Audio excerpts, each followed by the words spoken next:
Chapter 4 का self assessment question answer for business analytics, Delhi University School of Open Learning, bachelor of management study. Question 1 is what are the different decision tree algorithm used in a machine learning. मान लीजिए आपके पास एक बहुत बड़ा बगीचा है, उसमें बहुत तरह के फल है और एक पेड़ जो है गाइड रखे हो जो तुम्हें बताता है कि कौन सा पेड़ जो है कैसा फल देगा, कौन सा फल मीठा है, कौन सा खट्टा है। अब अलग अलग गाइड होते हैं। एक गाइड जो होता है बहुत गणित लगाकर बताता है, एक गाइड जो होता है जल्दी जल्दी जवाब देता है, और एक गाइड जो होता है बहुत पुराने तरीके से काम करता है, और एक गाइड जो होता है मॉडर्न तरीके से काम करता है। ठीक है, मशीन लर्निंग में भी ऐसे ही अलग अलग डिसीजन ट्री एल्गोरिदम होते हैं। मुख्य एल्गोरिदम बहुत आसान भाषा में हम लोग समझते हैं।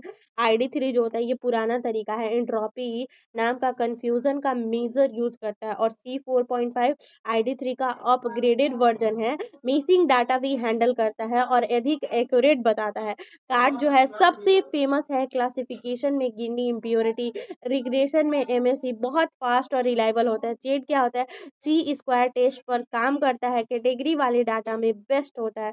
अब exam answer Hindi plus English format में समझते हैं।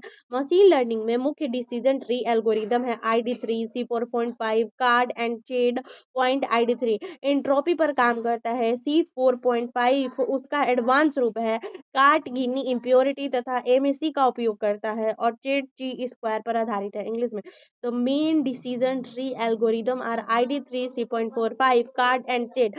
ID3 uses entropy, C4.5 improved version, CARD uses Gini impurity and MSE, while TED work on chi-square test. अब हमारा क्वेश्चन है कि व्हाट इज इनोट्रॉपी। इसको आसानी से समझते हैं। मान लीजिए आपके पास एक टोकरी है, टोकरी में 5 सेब है, 5 संतरे हैं। अब आप कंफ्यूज हो कि कौन सा फल उठाना है।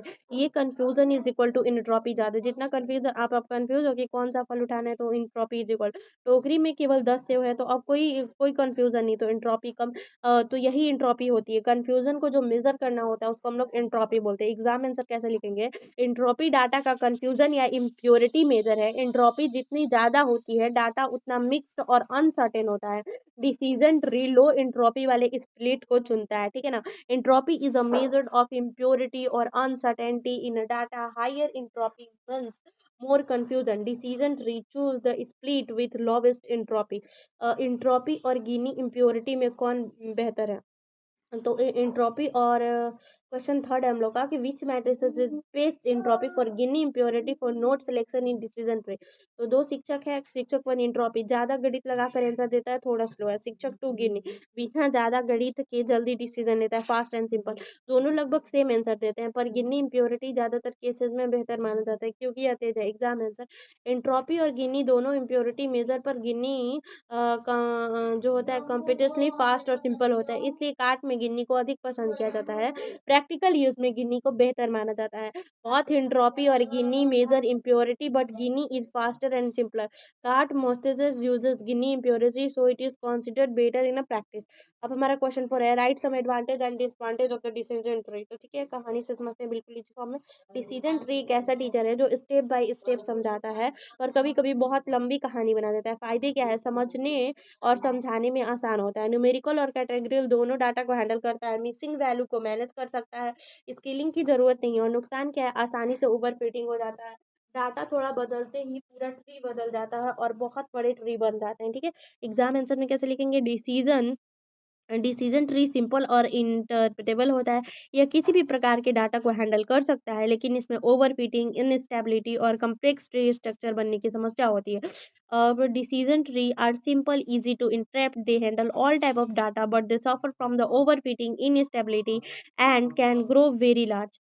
अब क्वेश्चन 5 है how decision tree are use for the classification and regression task. तो आसान कहानी, मान लो मरीज और डॉक्टर को चेक करता है, तो क्लासिफिकेशन यस या नो करेगा, बीमारी है या नहीं, स्पेम मेल है या नहीं। तो ठीक है, तो रिग्रेशन नंबर अगले दिनों का तापमान, घर की कीमत। डिसीजन ट्री डाटा को छोटे छोटे टुकड़ों में बांट कर डिसीजन लेता है। क्लासिफिकेशन होता है डायरेक्ट करता है, और रिग्रेशन में अगले दिन का तापमान। डिसीजन ट्री को छोटे छोटे टुकड़ों में बांट करके काम करता है डिसीजन ट्री डाटा को। क्लासिफिकेशन में डिसीजन ट्री डाटा को क्लासेस जैसे हाँ या ना में बांटता है, जबकि रिग्रेशन में कंटिन्यूअस वैल्यू के प्रेडिक्शन करता है। दोनों में डाटा जो होता है रिवर्स स्प्लिटिंग द्वारा विभाजित होता है। In classification and decision tree divided the data into classes while in regression it product continuous value both task uses recursive splitting of the data. अब क्वेश्चन नंबर 6 है, can a random forest handle categorical feature and matching value? तो आसान कहानी, random forest कई पेड़ों की team है। Team होने से हर प्रॉब्लम आसान हो जाती है, ठीक है। कलर वाले data red blue etc handle करता है, मिसिंग वैल्यू को भी मैनेज करता है। एग्जाम आंसर क्या है हम लोग का? रैंडम फॉरेस्ट कैटेगरियल फीचर्स को हैंडल कर सकता है और मिसिंग वैल्यू को भी स्मार्ट तरीके से मैनेज करता है, इसलिए इसे रोबस्ट मॉडल माना जाता है। English, random forest can handle categorical feature and missing value efficiently, this make it a robust model। अब हम लोग का है कि रैंडम फॉरेस्ट क्या है, ठीक है। What is the purpose of using random set and future in आसान कहानी, 100 छात्रों में से हर बार अलग अलग 10 बच्चों का ग्रुप बनाकर टेस्ट करते हैं, फाइनलाइज आंसर हमेशा मजबूत आएगा। वैसे ही RF हर ट्री को डिफरेंट डाटा देता है बेटर रिजल्ट के लिए। एग्जाम आंसर क्या है? रैंडम सबसेट लेने से ओवर फिटिंग कम होता है और हर ट्री अलग पैटर्न सिखाता है, इससे फाइनल प्रेडिक्शन अधिक एक्यूरेट और स्टेबल बनाता है। English, random subset reduce over fitting and allow each tree to learn different pattern making the final prediction more accurate and stable, ठीक है। अब क्वेश्चन नंबर 8 हम लोग का क्या है, what are the main type of clustering in algorithm? आसान समझते हैं। क्लस्टरिंग एक ऐसे लोगों को ग्रुप में बैठाना है, कैसे एक जैसे लोगों को ग्रुप में बैठाना है, ठीक है ना। क्लस्टरिंग क्या है? एक जैसे लोगों को एक ग्रुप में बैठाना है, जैसे कि मेन टाइप इसका K means hierarchical clustering, DBSCAN and Gaussian mixture model. Clustering के मुख्य प्रकार K means hierarchical, DBSCAN, Gaussian mixture model. The type of clustering algorithm are the K means hierarchical, DBSCAN and Gaussian mixer model, ठीक है। अब question number 9 है, what is the key parameter of K means clustering? K means clustering parameter क्या है? तुम पहले ही decide करते हो कि मुझे कितने ग्रुप चाहिए, यही के है। एग्जाम आंसर, के मींस सबसे महत्वपूर्ण पैरामीटर के है जो बताता है कि डाटा को कितने क्लस्टर में विभाजित करना है। द की पैरामीटर इन के is which represent the number of cluster. Clustering की लिमिटेशन क्या है? तो आसान कहानी, जैसे बच्चे खुद से ग्रुप बनाए, कभी सही कभी गलत, ये होता है। लिमिटेशन क्या होता है? सही क्लस्टर संख्या पता लगाना मुश्किल है, आउटलायर से रिजल्ट गलत होता है, डिफरेंट स्टेप में प्रॉब्लम होती है, एल्गोरिथम का रिजल्ट अलग अलग होता है। एग्जाम आंसर में कैसे लिखेंगे? क्लस्टरिंग की बहुत सीमाएं हैं, क्लस्टर संख्या निर्धारित करना कठिन है, आउटलायर से रिजल्ट बदल जाता है, कंप्लीट सेक्स पर खराब परफॉर्मर और अलग अलग एल्गोरिथम द्वारा अलग अलग परिणाम मिलता।